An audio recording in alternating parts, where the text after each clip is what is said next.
هنا الحليب فضيته عشان يعمل فوم كده.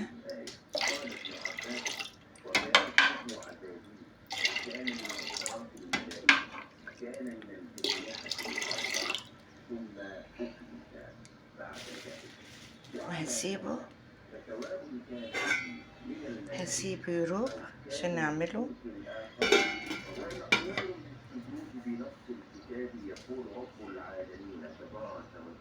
حليب، وهسيبه يروب وعامل فوم، عامل فوم رغاوي اهوت، وهسيبه يروب عشان اخد منه قشطة واخد منه لبن رايب.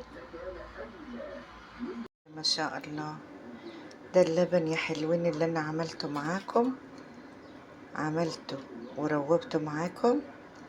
هنشوف دلوقتي. وبعد ما راب حطيته في التلاجة. دي القشطة ما شاء الله، بسم الله ما شاء الله، بسم الله ما شاء الله، بسم الله ما شاء الله، بسم الله ما شاء الله. اتنيتي كده لما اطلع القشطة ما شاء الله، بسم الله ما شاء الله، بسم الله ما شاء الله.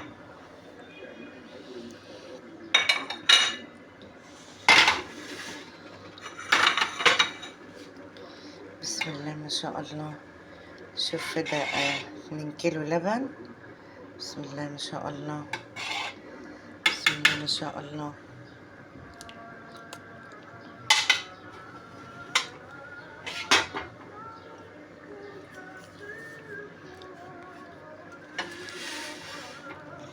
بسم الله ما شاء الله.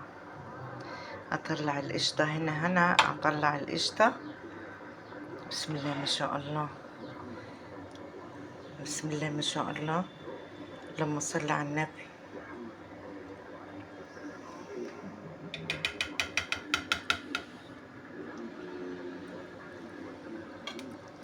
بسم الله ما شاء الله. طلع بقية القشطة،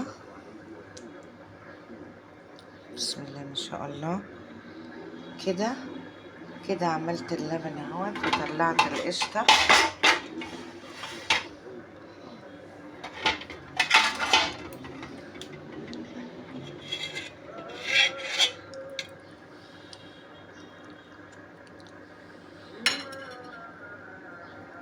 كده عندي اللبن الرايب اهو، وعندي هنا طبق القشطة اهو، لبن وقشطة فلاحي،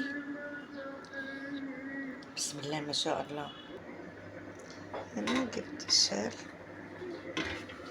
عشان اعمل جبن قريش. افضي اللبن بعد ما شلت وش القشطة.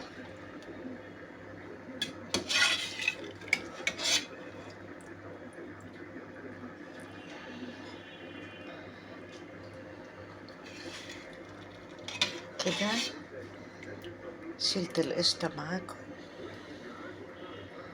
عشان اعمل انا بقى اللبن الرايب ده جبن قريش.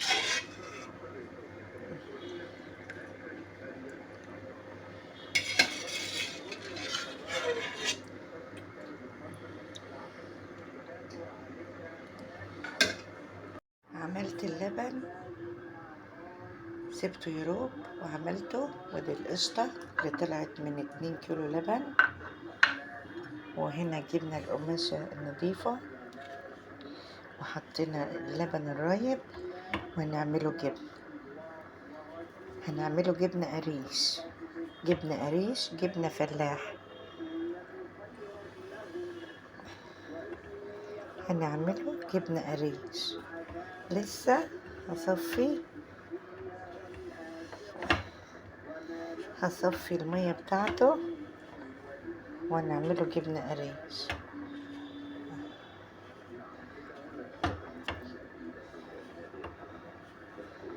وتاني يوم الصبح نفتح عليه. وهنا حاطة حاجة تصفى فيها الشرش بتاع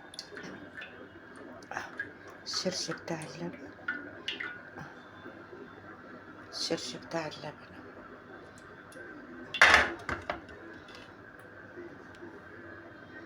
سيبه بقى تاني يوم ونوريهولكم ما يبقى جبن.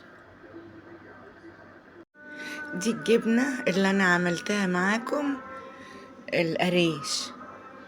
سبت اللبن يروب وخدت القشطة منه وعملت اللبن الرايب جبنة. وانا هطلع الجبنة دلوقتي واوريكم الجبنة اللي انا عملتها القريش. دي الشرش اللي بينزل من اللبن الرايب. الشرش ده بقى ممكن تستخدميه في اللي احنا بنقول عليه الخض، ممكن تستخدميه في المعجنات، ممكن تستخدميه في المش، ممكن تستخدميه في اي حاجة انت عايزاه. حطيه بقى في كيس في الفريزر، ولما تحتاجيه لو عاملة معجنات مخبوزات تحطيه فيها.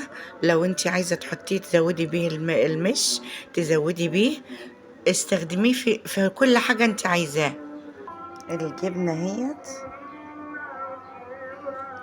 انا كنت عاملة 2 كيلو لبن، خدت منهم طبق قشطة. ودي الجبنة هيت هقطعها واوريها لكم. عندكيش حصيرة؟ شفتي الشاش ده شاش نضيف؟ شاش حطيه وحطي فيه اللبن. دي الجبنة القريش. الجيش بيقولك الصرافي. ما عندكيش حصيرة من بتاعة الفلاحين؟ اعملي شاش من ده، طرحة او قشار، بتكون مخصصة للجبنة، كنا مخصصة لاستعمال بس الجبنة وتعمليه. شلت الجبنة، ده الشرش اهو بيبقى تحفة يا بنات في المعجنات، تستخدميه في المعجنات. كله سمنة كله سمنة. دي بقى بتحطيه في كيس، واللي عند اللزوم تستخدمي منه. عايزة تزوديه وتعمليه في المش وانت بتعملي المش، وانت بتجددي او بتزودي المش بتاعك الجبنة ناشفة تزوديه لو عايزة تزودي. طبعا انا شلت اللبن الرايب، سويت الحروف، تقطعي زي ما انت عايزة. انت ما عندكيش حصيرة عشان تعمليها شكل الجبنة، بتجيبي شوكة وتمشي بيها كده عشان تبقى شكل الجبنة القريش اللي بتتباع في السوق. كده تبقى شكل الجبنة يا بنات القريش اهي. بتجيبي الشوكة وتعملي عليها كده عشان تبقى زي الجبنة اللي انت بتشتريها من السوق. كده شكل الجبنة القريش اهي. الجيش بيقولك اتصرف. انا عملت اللبن الرايب، خدت القشطة وعملت اللبن الرايب وحطيت عليه حبة ملح وحطيته في الشاشة زي دي، شاشة نضيفة بتخصصيها للجبن، بتخصصي تعمليها جبنة. انا ليه اشتري من السوق بقى؟ بدل انا بعرف اعملها اشتري من السوق. انا جيت عملت كده عشان تبقى شكل الحصير. دي الجبنة القريشة اهي يا بنات، دي الجبنة القريشة اهي، وبتشيليها اهي خرطة جبنة قريشة اهي. دي خرطة جبنة قريش ولا لأ؟ اهي بتعمليها كده تطلع زي الجاهز اهي يا بنات.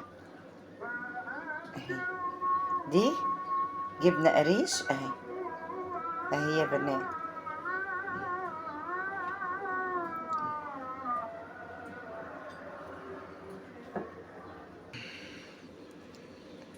دي الجبنة القريشة اهي يا بنات اللي انا عاملاها اهي. دي خرطة الجبنة القريش اهي اللي انا عاملاها يا بنات. دوقي طعمها بقى، دوقي طعمها اهي تحفة.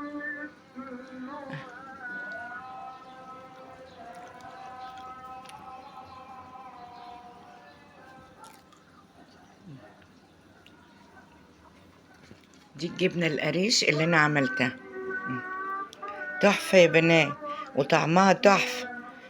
عملتها في الشاش، ما عملتهاش في حصيرة. هاتي شوكة واعمليها زي ما هي في الحصير.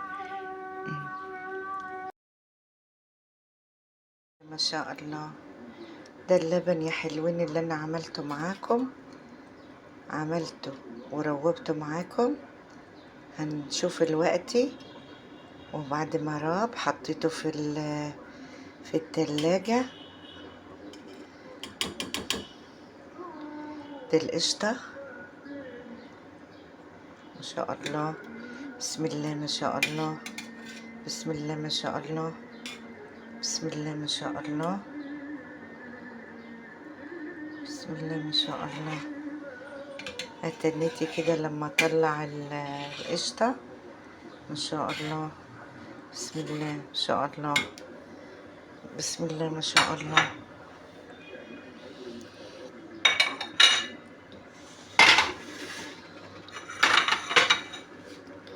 بسم الله ما شاء الله. شوف ده 2 كيلو لبن. بسم الله ما شاء الله، بسم الله ما شاء الله.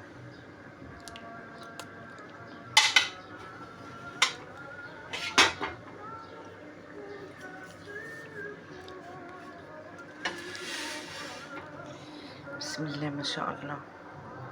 اطلع القشطة هنا اطلع القشطة. بسم الله ما شاء الله،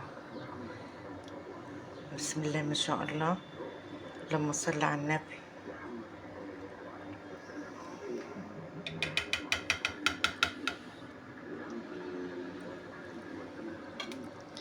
بسم الله ما شاء الله.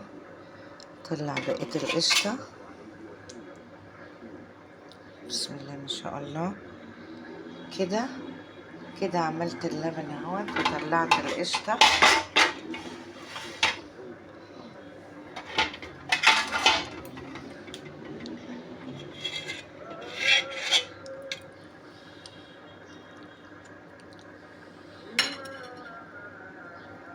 كده عندي اللبن الرايب اهو، وعندي هنا طبق القشطة اهو، لبن وقشطة فلاحي.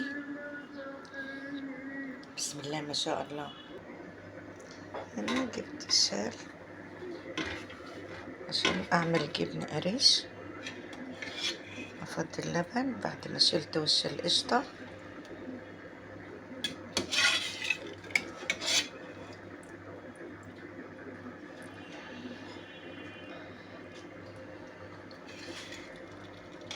كده شلت القشطة معاكم عشان اعمل انا بقى اللبن الرايب ده جبنة قريش.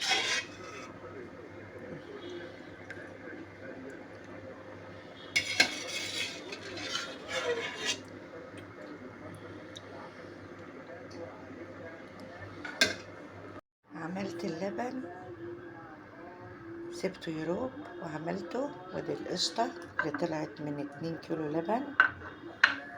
وهنا جبنا القماشة النظيفة وحطينا اللبن الرايب وهنعمله جبن. هنعمله جبنة قريش، جبنة قريش، جبنة فلاح. هنعمله جبنة قريش. لسه هصفي المية بتاعته ونعمله جبنة قريش.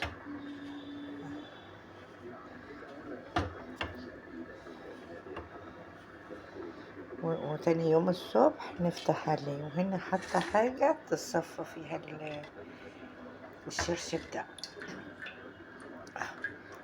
بتاع اللبن. الشرش بتاع اللبن.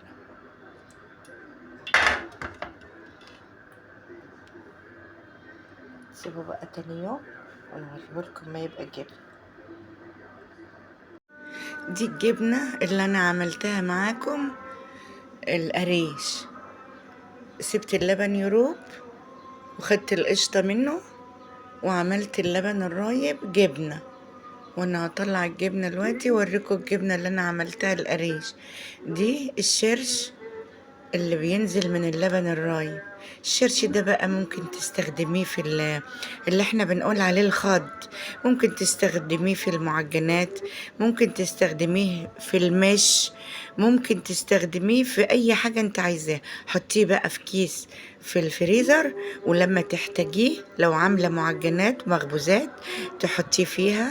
لو انت عايزة تحطيه تزودي بيه المش تزودي بيه. استخدميه في كل حاجة انت عايزاه. الجبنة هيت انا كنت عاملة 2 كيلو لبن، خدت منهم طبق قشطة، ودي الجبنة هيت هقطعها واوريها لكم. عندكيش حصيرة؟ شفتي الشاش ده شاش نضيف، اه شاش، حطيه وحطي فيه اللبن. دي الجبنة القريش. الجيش بيقولك الصرافي. ما عندكيش حصيرة من بتاعة الفلاحين؟ اعملي شاش من ده، طرحة او اشهر، بتكون مخصصة للجبن، كنا مخصصة لاستعمال بس الجبنة وتعمليه. شلت الجبنة، ده الشرش اهو، بيبقى تحفة يا بنات في المعجنات، تستخدميه في المعجنات. كله سمنة، كله سمنة. دي بقى بتحطيه في كيس، واللي عند اللزوم تستخدمي منه. عايزة تزوديه وتعمليه في المش وانت بتعملي المش، وانت بتجددي او بتزودي المش بتاعك الجبنة ناشفة تزوديه لو عايزة تزودي. طبعا انا شلت اللبن الرايب، سويت الحروف، تقطعي زي ما انت عايزة. انت ما عندكيش حصيرة عشان تعمليها شكل الجبنة، بتجيبي شوكة وتمشي بيها كده عشان تبقى شكل الجبنة القريش اللي بتتباع في السوق اهو كده، تبقى شكل الجبنة يا بنات القريش اهي. بتجيبي الشوكة وتعملي عليها كده عشان تبقى زي الجبنة اللي انت بتشتريها من السوق كده، شكل الجبنة القريش اهي. الجيش بيقولك اتصرف. انا عملت اللبن الرايب، خدت القشطة وعملت اللبن الرايب وحطيت عليه حبة ملح وحطيته في الشاشة زي دي، شاشة نضيفة بتخصصيها للجبن، بتخصصي تعمليها جبنة. انا ليه اشتري من السوق بقى؟ بدل انا بعرف اعملها اشتري من السوق، انا جيت عملت كده عشان تبقى شكل الحصير. دي الجبنة القريشة اهي يا بنات، دي الجبنة القريشة اهي، وبتشيليها اهي خرطة جبنة قريشة اهي. دي خرطة جبنة قريش ولا لأ؟ اهي بتعمليها كده تطلع زي الجاهز اهي يا بنات اهي. دي جبنة قريش اهي، اهي يا بنات.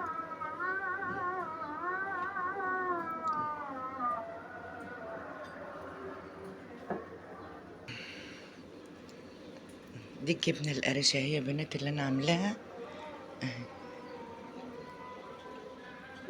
دي خرطة الجبنة القريش اهي اللي انا عاملاها يا بنات. دوقي طعمها بقى، دوقي طعمها اهي تحفة.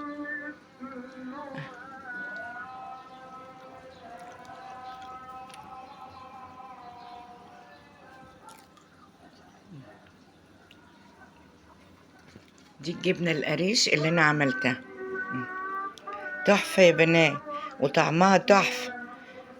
عملتها في الشاش، ما عملتهاش في حصيرة. هاتي شوكة واعمليها زي ما هي في الحصير،